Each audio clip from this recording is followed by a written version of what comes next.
Good morning. Subject politics and civics.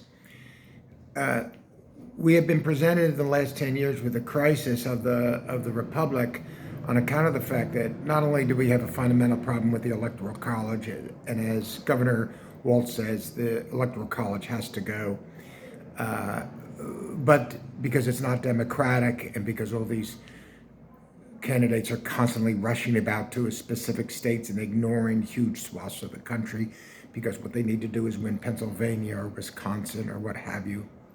That's not the other, that's among other problems. But what I want to talk about now is mental health. If you're stopped on the road by a highway patrolman, he has the right to ask you if you've been drinking. He has the right to ask you to take a breathalyzer test to see if you're competent to drive a car. But if you're going to be the president of the United States with a population of whatever, 380 million people, with an arsenal that dwarfs the Roman empires, with a power, the presidential power, enormous internationally and domestically, we don't have any right to ask these candidates any questions about their state. So if, for example, I noticed with Trump, when he was in debates 4 years ago, he's sniffing all the time, sniffling, like he had sniffed something, maybe Adderall, in order to make him sharp. I noticed in his debate with Biden, he was sharp. I think they pump him full of Adderall because in his rallies, he is demented.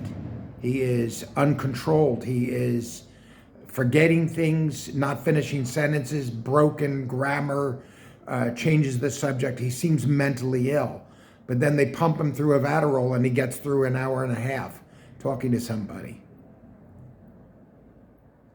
Do we not have the right to issue a license to be a representative of a constituency? And in that license, can there not be basic civics tests? And can there not be basic physical? Does the person have mental capacity? Does the person have cognitive problems? Does the person have an addiction to any drugs? It is a legitimate question. These are legitimate questions. If we're going to license drivers, we can license politicians.